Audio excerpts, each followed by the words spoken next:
Hello, my name is Mars, and welcome back to Saltsea Chronicles. We are about to explore Njarfie Roust with, you can see them here, Murl and Iris, our chosen crew members. And we're going to see if we can maybe find Maja. I'm sure that won't happen because it's only chapter 1. Oh, it's not point and click. We can't make them walk around. We can just make them look at stuff. Could it be that only last night the crew were warm, cozy, and laughing around a fire together with Maja? Where is she? Alright. Celeste Retreat, that's a door we can go into. Let's look at things first. The tree bends low in the stiff Njarfie breeze, its few thin branches bare against the sky.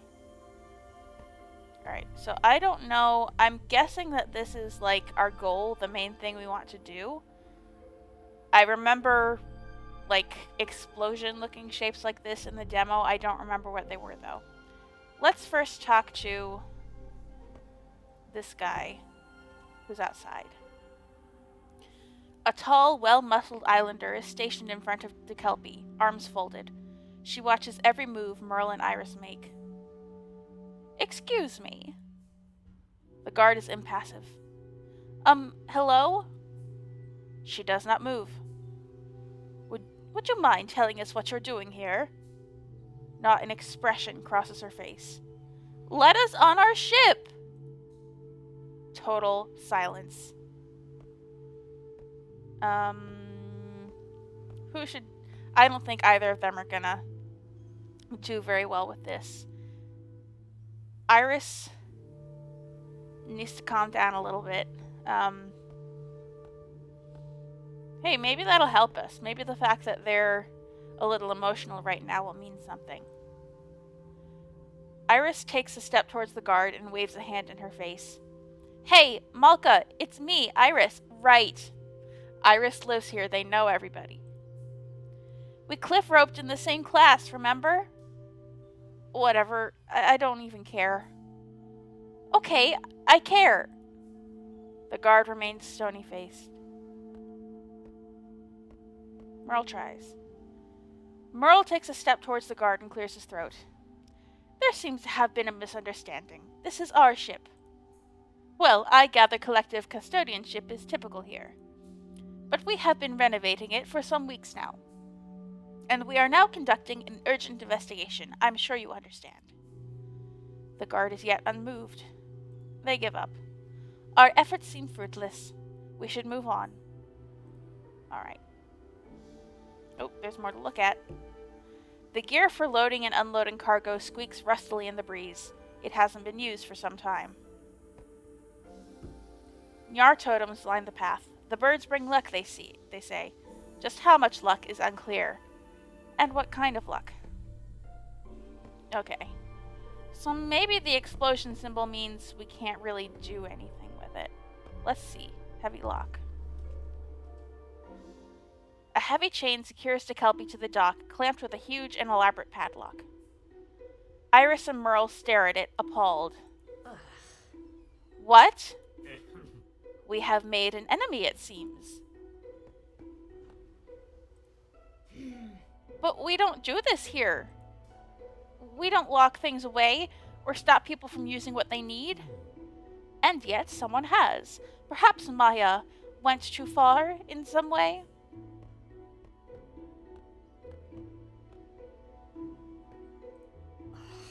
This isn't her fault. Maja belongs to Njarfie Roust.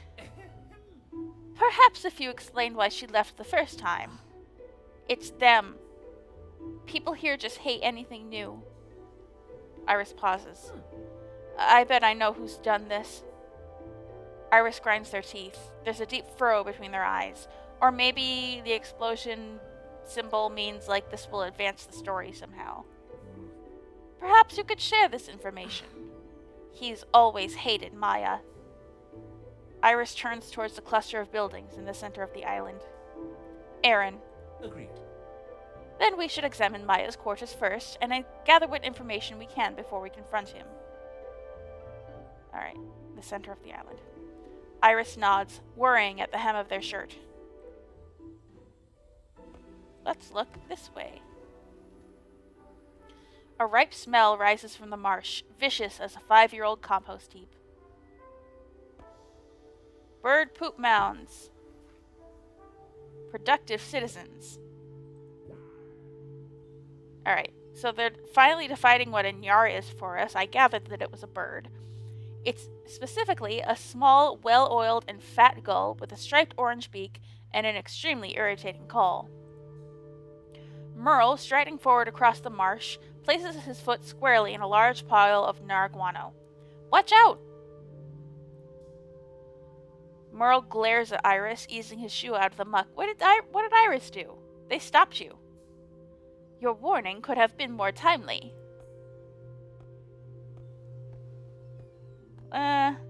There's already some tension between these two. If you'll remember correctly, Murl is not being very respectful towards the culture of Njarfie Roust, and Iris doesn't like that, having grown up here themselves. So, let's not tease him. Iris bites their lip. Sorry, Murl. Murl is not convinced. It's just a bit of dirt. Murl wrinkles his nose. Birds are what we do here. Murl gives a deep, rattling sigh. A thick cloud of insects hovers in the air, buzzing irritably. Murl squats down and peers at a patch of relatively dry mud. What? Several birds have been here, and one human. Couldn't that be like basically anyone? No, you see, it rained shortly after sundown yesterday. So one and only one human passed this way overnight. Maja? Do you know the precise size of her feet? Iris gives Murl a worried look. Because I certainly don't. Iris lets this sink in. Let's keep looking. Glinting mud pool. Iris spots something glinting in the muck. Look, there! They wade into the marsh up to their shins and reach in. Oh, wow. Please take care not to, splash so vigorously.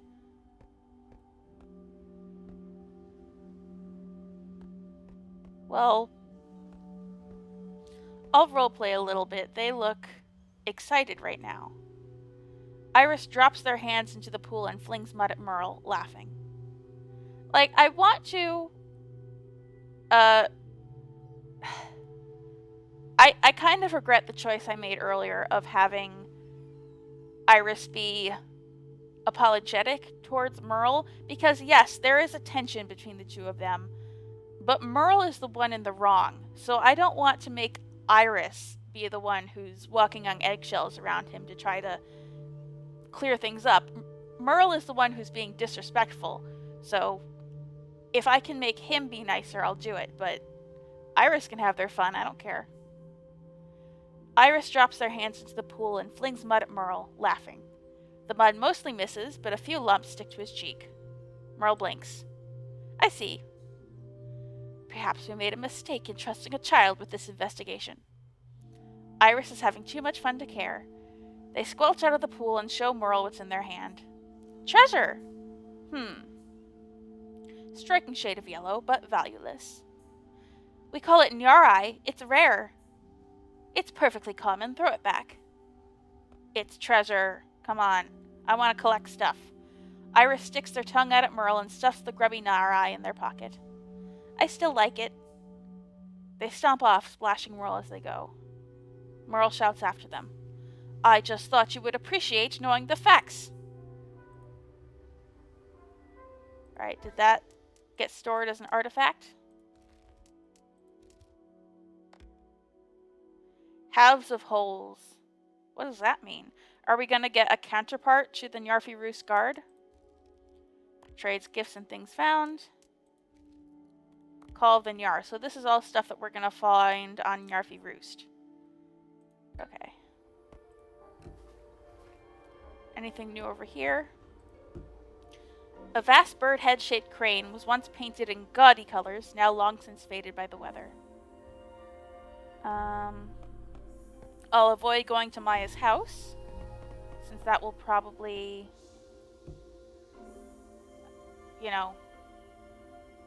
advance the story. A pair of Njars peer cautiously at passers-by from their rocky throne. And now we can go to the right, or we can go to Celeste's retreat. How about that?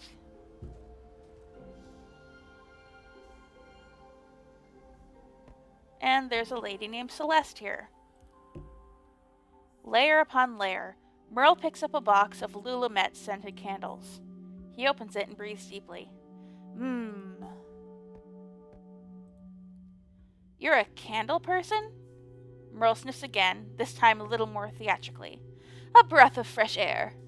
I'm not sure you quite appreciate the strength of the avian aroma here on Njarfie. It pervades. And Celeste uses Lulamet perfume. Murl purses his lips and shuts the box. I like the candles. The air is so still, so serene, even a whisper would break the spell. So we're gonna whisper to Celeste. Oh, she doesn't even have eyes. A delicious floral scent wafts around the hut. Iris gestures at the still figure at the heart of the room. Celeste's retreat. For all your dream sailing needs. In the center of the space, Celeste meditates serenely on a mat. She hasn't moved at all. Greetings or nerves? Let's not greet her, because she obviously doesn't want to be disturbed. Murl swallows nervously, looking at Celeste. Oh, don't bother, she can't hear you. Of waves. Ooh, cool new text pattern. A rip in the sky. Iris scowls. Dream sailing. You're not a fan of dream sailing, Iris? Murl is enchanted by the peaceful figure. I see. You see what? Ahem. I'm simply impressed by the space. It's very, impressive. Iris grins at his sudden lack of vocabulary. Murl clears his throat. I suggest we return once her, journey is over. Perhaps she has seen something on this plane or another. Beyond the fault. So, dream sailing. I remember that came up in the demo, but I don't entirely remember what it meant. So we're going to have to come back to her later in the day, it seems like.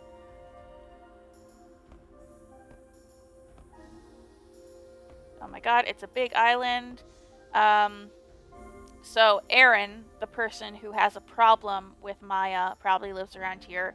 But I don't think it's giving me the option to talk to him yet, so we can just talk to whoever.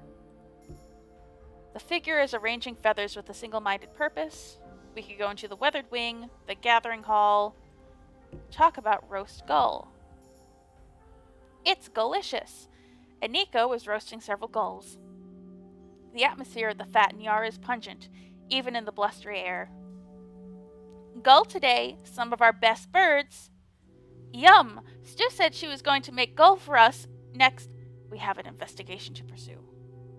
Murl examines the withered, oily creatures roasting on the spit. Unfortunately. Ask her about Maja. Iris gives the sizzling bird a sorrowful look. Right. Aniko, have you seen Maja? She's absent. Missing. Absconded. Missing. At large. Aniko stops. Her cleaver hovers over an ugly-looking root. She brings the cleaver down. No. Reason or emotion? Let's try... I'm guessing that emotion is going to be Iris. Like, appealing to the fact that they know Aniko. Iris wets their lips. I'm really worried. If you know anything at all. Aniko lays the cleaver down and crosses her arms. She's always been like this, a selfish one. That's right, people on the island don't necessarily like Iris. Always has something to prove, and don't... Oh, she's talking about Maja. Doi. Always had something to prove and didn't mind who got hurt in the process. Please. She uncrosses her arms. If she matters to you, I hope you find her. I hope it doesn't cost you too much. But I don't know where she is. She turns back to her chopping. Okay. Oh, we can look at the menu. Get some food, maybe. Choice aplenty. A board lists the delicacies of the island. Murl mumbles while reading it. Seed-crusted Njarfie. You eat the feet? Delicious! The crispy bits are just, Murl widens his eyes. A Njar a day, you know? Is that what they say?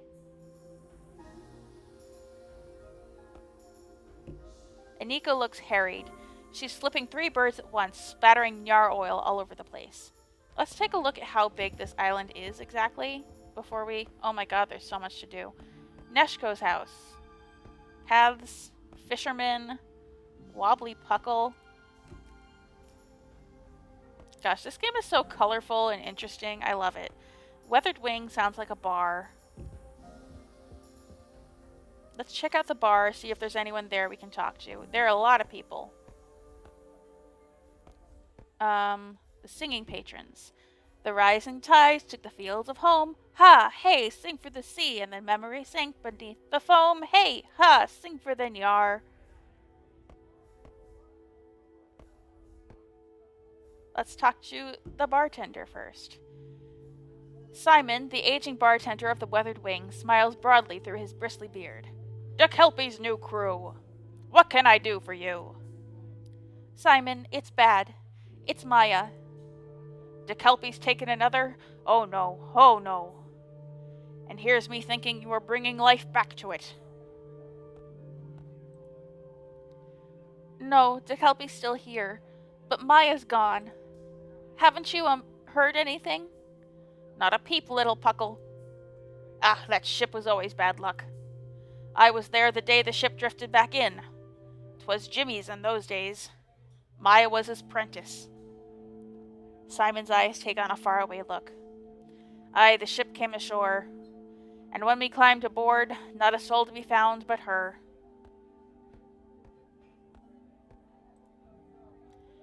Everyone wants to blame Maja, or the ship. But it's just superstition. Now, little Puckle. Lots of strong feelings about that ship. I don't care. I just care about Maja. Why doesn't anyone else want to help? Simon scratches his big beard and thinks for a while. Listen, not many folk care to talk about it. But our Lisa might, later. When she's had a few more cups. If you catch my drift. So come back and talk to Lisa later. Which one of you is Lisa? The Tunefil patron? Oh, one of you could be Lisa. Around one of the tables, the islanders begin stamping their feet. Soon they are banging the table in a pounding rhythm. The one high, clear voice breaks out over the beat, singing, Oh, the Njar is a gift from the wind and waves. The rest of the islanders call in reply, Hey, ha, sing for the Njar. In the hunger and cold is the Njar that saves. Ha, hey, sing for the sea. Come on, Murl, join in. Sing hey, ha, sing for the Njar. Sing hey, ha, sing for the Njar. The sound rattles round the rafters. Charming, charming. The Weathered Wing's patrons have been known to roll down the ramp as sessions end. Oh, there's Lisa. Murl studies a picture of a beaming couple. Hello again, Puckles. It's Simon with his arms around a woman with a shock of curls. My Agnette, isn't she beautiful? She's just popped out. Iris looks uncomfortable. Change the subject. Nice and sunny out. Oh yes, nice bit of sun. Agnette loves the... Yes! And the Njar is good and noisy. Iris looks a little panicked. 'Tis true, 'tis true. Maybe Annette'll cook up a nice Njar... That's nice! Heard any good songs lately? Annette has a lovely one about the Martins' migration.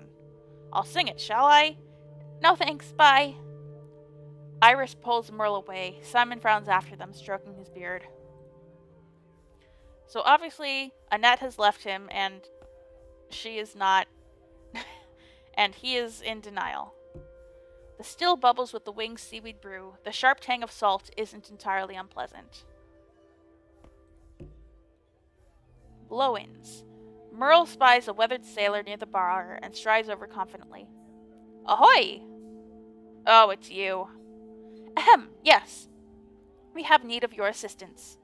You blow-ins have had too much assistance. I'm not a blow-in. Nor is Maja. We need help. Maja. Stirring up trouble, sheltering whoever blows in on the tide. Guides spout forgiveness, but some folk are best left on the outside, if you ask me. Racist. Xenophobe. I don't like you. He takes a long drink. What's your problem? More like who? Your Maja, these blow-ins, that Neshko. Ugh. Neshko. Who's Neshko? If you were more hospitable, perhaps the island would thrive more than it currently appears to. And then you'd be able to hold on to great minds like Maja. The sailor slams his hands on the bar and wobbles dangerously on his stool. We look after our own. Njarmeisters will see us through. He falls off the stool. Oh, he was drunk. Okay. Good riddance to bad eggs, I say. And do you smell that on the air? Storm brewing, mark my words. Alright. We can look at Lisa. A sad-looking figure stands on the balcony, looking pensive. Or perhaps he's just had enough of singing. Okay. That's it for the bar. We can look in the gathering hall. I'm going to take a sip of tea. So this looks like a place of politics, perhaps a museum of some kind. Even here, the scent of Njar fills the nostrils. Good riddance to her. Unnatural it is. Unnatural. Best left alone. The desk holds a number of sketches titled Possible New Designs for New Njarmeistergarm. Alright. Oh, there's Aaron. We'll talk to him later. 4 good fishers. Murl studies the large picture displayed prominently in the hall. That hull. That stick helpy? Sort of. Is it or isn't it? It's hard. Iris looks at the picture of the 4 proud sailors, arm in arm in front of their freshly painted boat. We lay, feathers for their memory, 1 each year. It happened before I was born. We don't like to talk about it. Some kind of disaster at sea. Iris turns to Murl. We don't like to talk about it.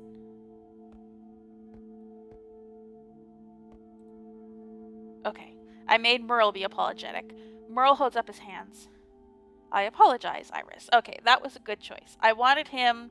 I feel like the other option was for Murl to be mad that Iris is not telling him the whole story. Which would be, again, disrespectful of the culture that Iris comes from. So, I have him apologize. I apologize, Iris. Iris nods, lost in thought. The 4 lost sailors look on. Alright. I'll talk to the fishermen, but I will avoid Aaron.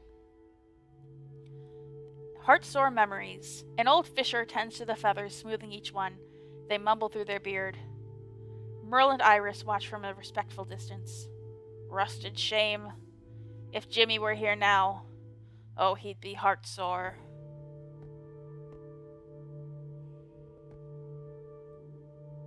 So, I'm gonna have Murl come up now. Excuse me. This display is quite intriguing. Could you tell me what you're doing? The fisher stares at Murl, aghast. Cursed historian, you leave our ghosts and our feathers alone. The fisher spreads their arms as if protecting the feathers. Murl retreats. Okay. Well, he showed interest, but it wasn't necessarily night. Alright, Aaron. We'll get to you. He seems to be in charge somehow. And maybe he and Maya's dispute is bureaucratic in nature. Puckle's clutch, another bar perhaps. Let's go over here first, though. Hen's teeth. The Puckles flap back and forth outside their hut. Is that a different kind of bird than the Njar? One stares up at Murl and hisses loudly, flapping its wings in his direction. Oh no! Murl covers his nose. It belches loudly. Surely they shouldn't do that. A Puckle runs round in a rapid circle before falling over.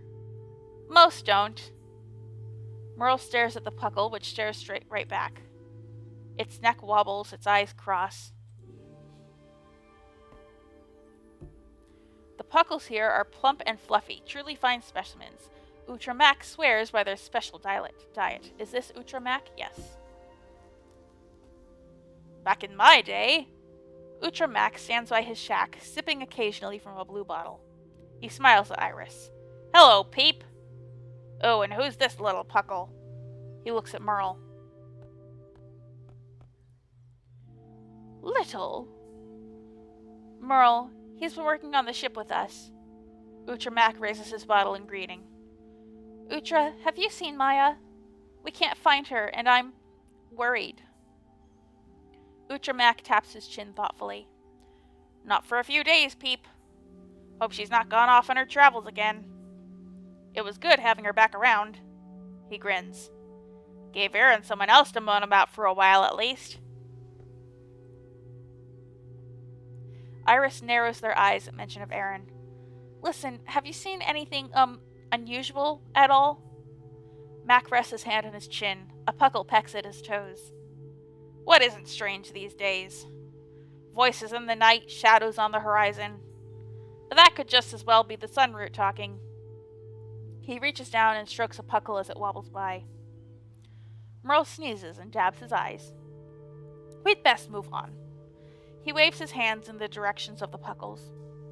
If you do hear anything about Maja, please let us know. Sorry. He nods solemnly. You're a good egg, I reckon. Look after our Iris. That one'll hatch out special. Oh, so they do have a friend on the island. That's good.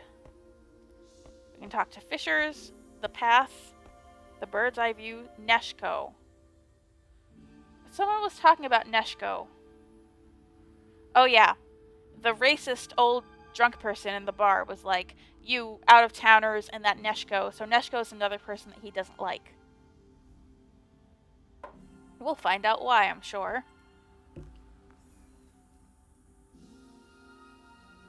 Watch your step. Murl stalls as they reach the cliff edge. Heights? The problem is rather the, he swallows. The depths. What exactly is the purpose of this precipitous performance? Oh, are there people like bungee jumping or scaling the cliffs that I didn't notice? Lessons! We all get them as kids. That's how you find out if you're made to be a harvester or not.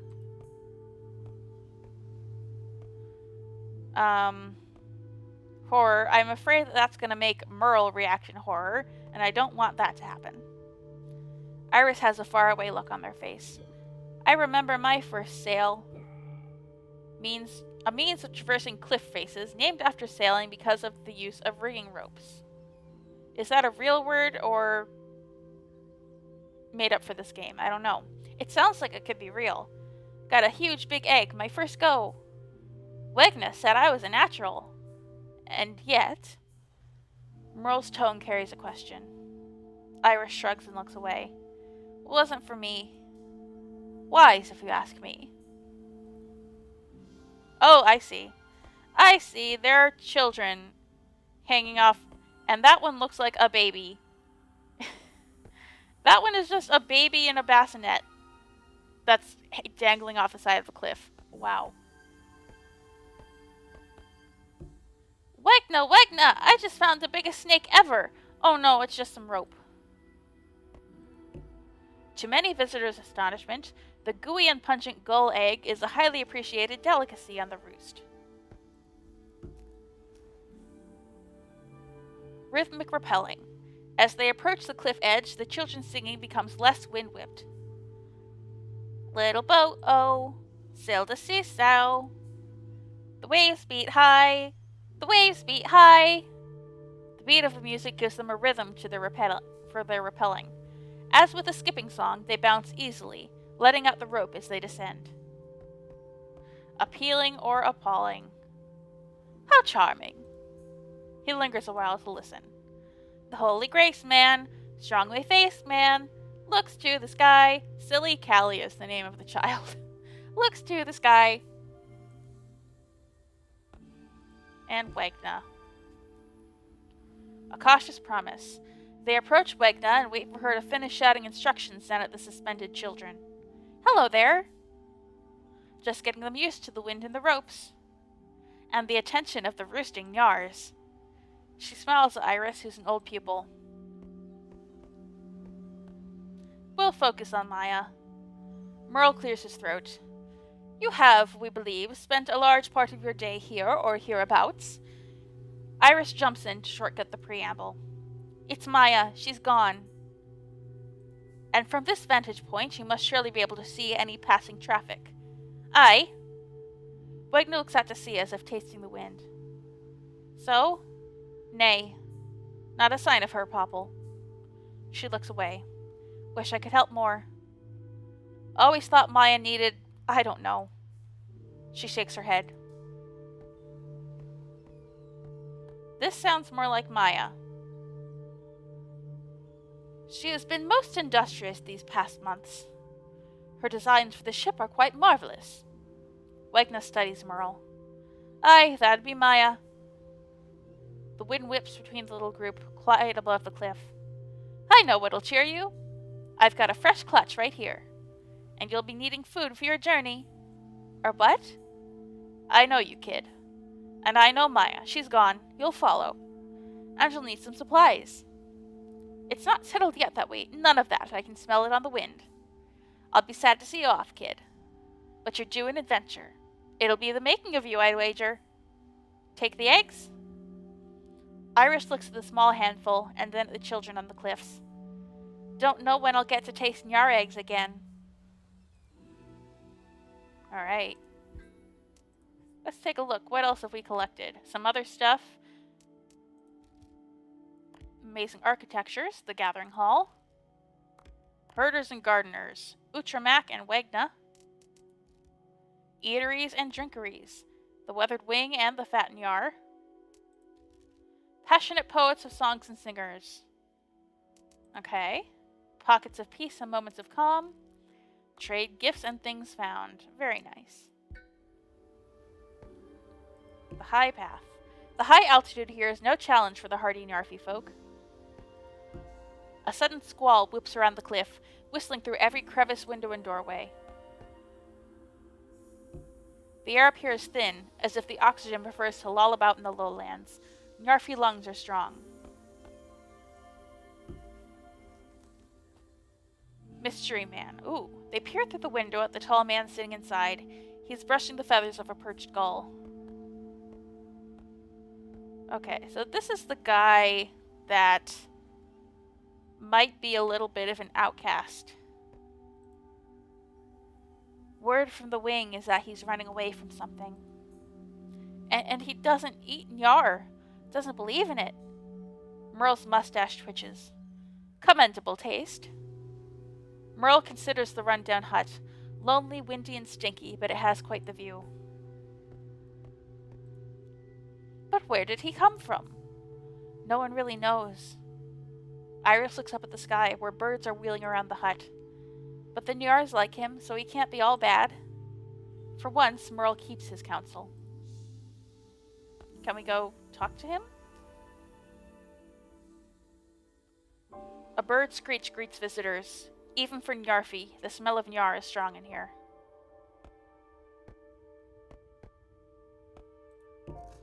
Welcome to this year's coverage of the Great Snold Race. Who will win this time? Will it be Klippa or Rocha Jr.?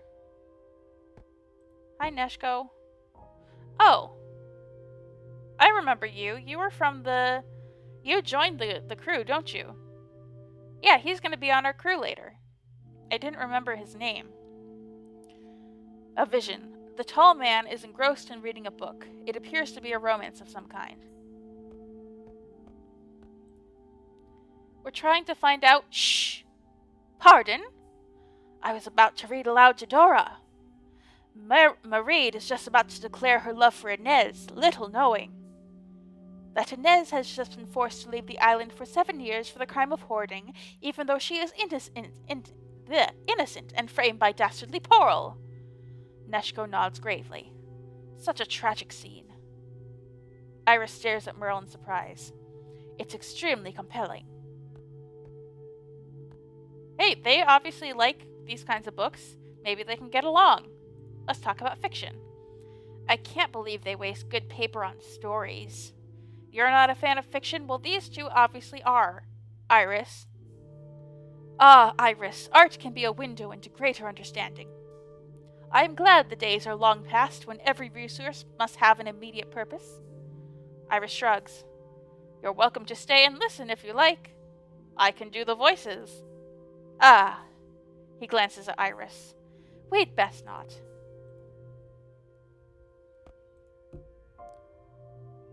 Hello again. Murl sneezes, which triggers a sputtering cough. In response, Neshko's bird squawks loudly. Murl and the Njar, it looks like it has a big smile on its face that's so funny, even though that's its beak. Murl and the Njar stare into each other's eyes. Murl blinks. Iris laughs. Iris tries to suppress a laugh and fails. Murl turns away, aggrieved. Impressive! Not many folk last that long in a staring contest with my Dora. Murl smooths his mustache. Your bird has a distinctly piercing gaze. Dora sees all. His face falls. Wish she didn't sometimes. Let's not pry, let's ask more about the bird. And you've adopted this Dora as some sort of pet? Neshko's face brightens. No, she adopted me. He beams. It's an honor. Dora pecks at her perch and then looks at Neshko blankly. The highest honor. Alright. Okay, that's good. We get to meet a future companion of ours. Alright. We can go to Puckle's Clutch. See what awaits us in here.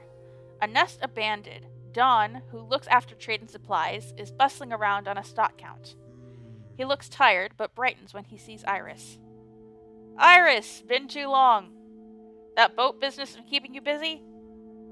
Iris struggles to find the right words to explain everything to their old mentor. We need help.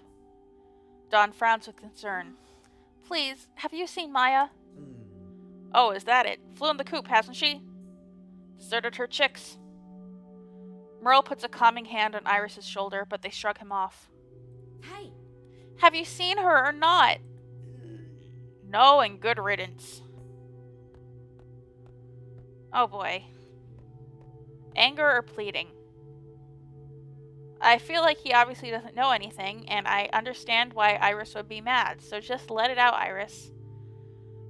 Or Murl, I guess. Murl wags a figure in Don's face. You never know who's going to be the one doing the option you choose, so it's like a bit of roulette there, you know?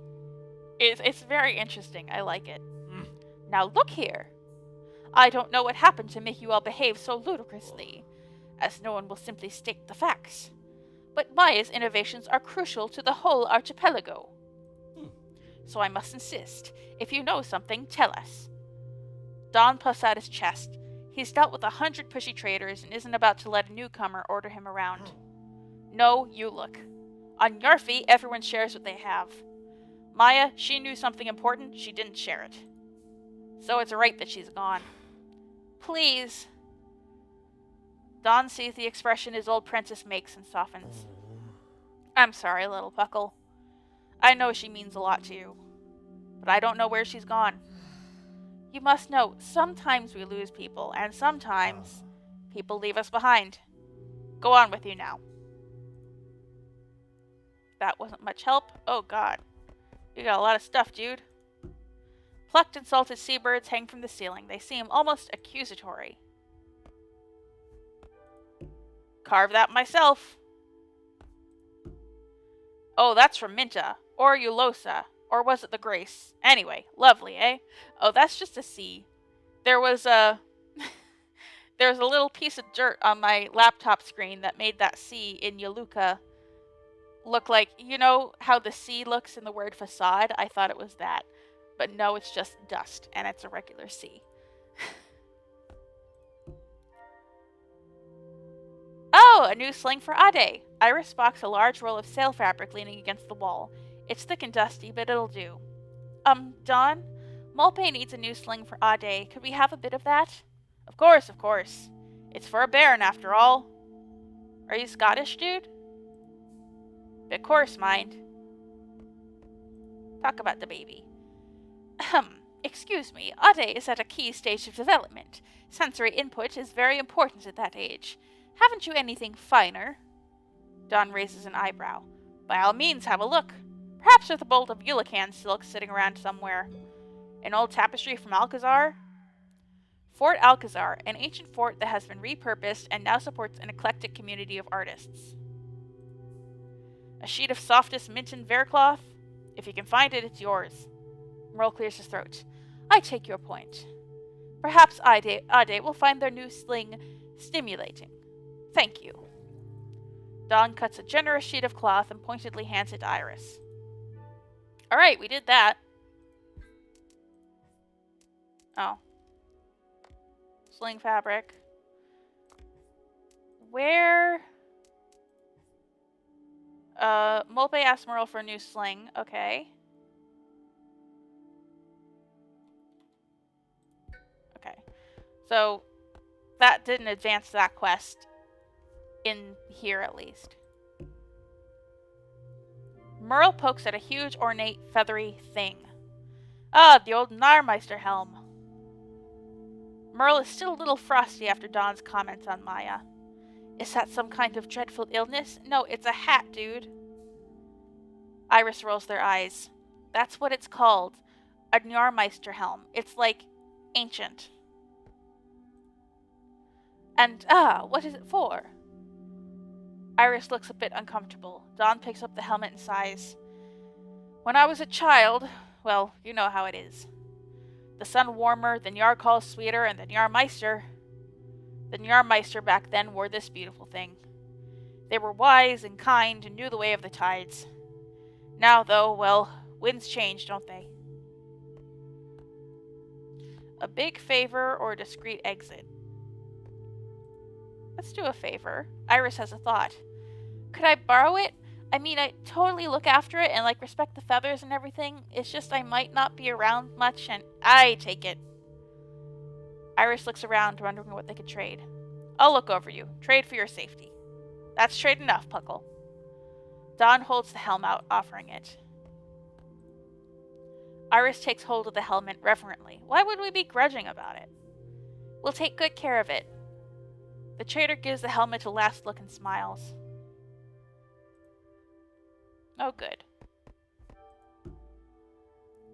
Iris and Murl poke around the stores, not entirely sure what they're looking for. The stock is thick with dust. Murl coughs, sending up a cloud. I only apprenticed here for 2 weeks. It was, well, I counted a lot of things. But you must have met so many traders. A veritable ocean of knowledge. Murl spreads his arms as wide as a metaphorical ocean of knowledge. How many trading ships have, docked since you've been here? Murl thinks carefully. I believe I've seen 5. Yes. Iris looks at him. Ah, I see. Not very many. I learned more from the Ratter community than I ever did here. Someone who takes active part in the radio subcultures of Saltsea. Okay, so that's what Iris does most of the time. They sit at the radio. That was their role in the ship's crew, I believe, was Ratter. So that explains that. No one wants this stuff. Alright, that's all for here. And the last thing I want to do before the episode is over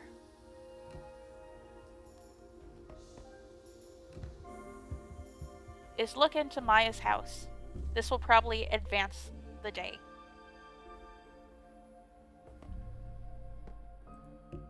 Maya's bed looks freshly made, or has it not been slept in? Maya's stove is warm to the touch. It was lit within the past day.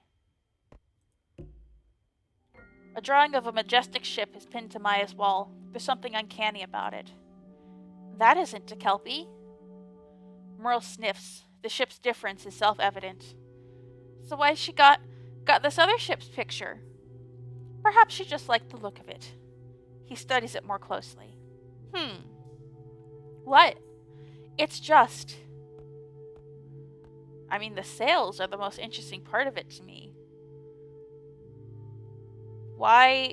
I've never seen sails that are like one goes up, one goes down, one goes up, one goes down. Maybe that's not what's weird about it, but why does it look so weird? Murl makes a quizzical noise. What? The sails.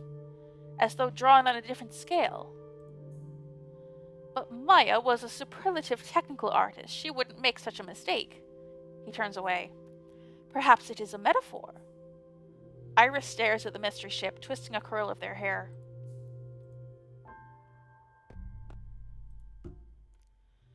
Iris, staring at the radio, pulls a neat little tool wallet from their pocket.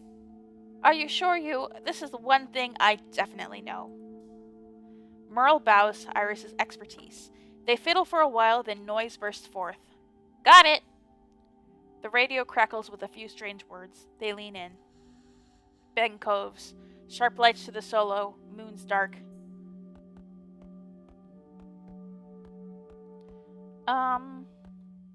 Actually, I was thinking strange frequencies would probably be what Iris would notice, and the peculiar words would be what Murl would notice. But, I don't know, Iris is into language, so maybe they would care about the words, but since Iris is the optional party member here, let's hear what she would have to say that would be different from what Mulpe or Stu might say. Was that meaningful to you? Some of it, yeah, but it's weird. The frequency. I don't even know how to explain it, but there's something weird. Praise them. Nevertheless, your skill with communications is impressive. Iris blushes, despite themselves. There's nothing like picking up a signal from across the archipelago and figuring out what it means. Much to your credit. Iris's blush deepens. Aww. Alright, empty wardrobe? Nothing but dust. She took her clothes. The wardrobe is empty, save for a little dust. This confirms my rather upsetting hypothesis. Mulpe doesn't believe Maja would leave. Iris folds their arms. I'm very much afraid the conclusion may be inevitable. He slams the doors shut. Iris flaps their hands, on edge. Obsessed with the fact that we have a character who regularly stims. Iris is autistic, y'all. That's just canon. I love it. She wouldn't leave us, not without saying why. We'll search the whole island. She's somewhere. He looks at Iris with something approaching compassion. We keep looking. Of course. Alright, this is the last thing. Probably something very important. Truth in dreams? Layers of scraps cover Maya's surfaces. She's gathered anything that will take ink. Drawings scribbled on offcuts of fabric, dried leaves, even a few pieces of precious paper. Among the half-finished technical drawings are a few sketches that are freer, brighter, stranger. Interesting. Well, I know that they're dreams from Truth in Dreams, the title of this vignette, but let's just say doodles for now. Nothing here except dream drawings. Okay, they do know that it's dreams. Iris goes to discard the papers, but Murl intercepts. There is always meaning of some kind to be derived from a dreaming mind. Iris rolls their eyes. What I cannot confirm or deny, so too can I not dismiss. Radio is cooler than dreaming any day. Iris places the sheets back on the desk. As Iris lays the sketches down, a sheet slips to the floor. Murl picks it up and begins reading aloud. Work progressing. Crew well chosen. consumed by the project. Erin came, not happy, worried. Obstacle? Know what I have to do, no matter what. If she were talking herself round to something. She mentioned Erin? Clearly he has questions to answer. I don't like this. We should confront him. Gathering hall, then. A pause. Come on, then. Murl examines the chaos one more time, and as they leave, slips a sketch into his bag. Alright. Has the time progressed?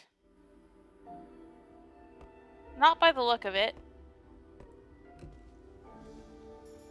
But, yes, Gathering Hall is where we need to go next. Let's check what we've gotten here. Ah. There's something new here.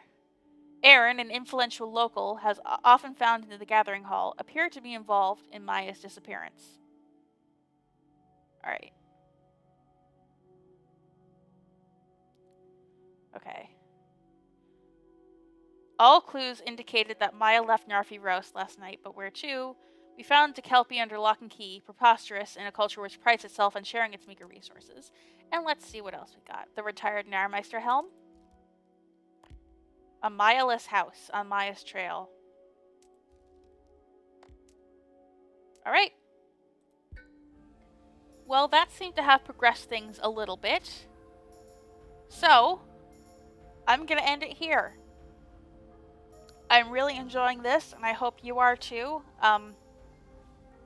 This is a very cozy experience, and I like it a lot. So, until next time, I have been Mars, and I will be back with more Saltsea Chronicles.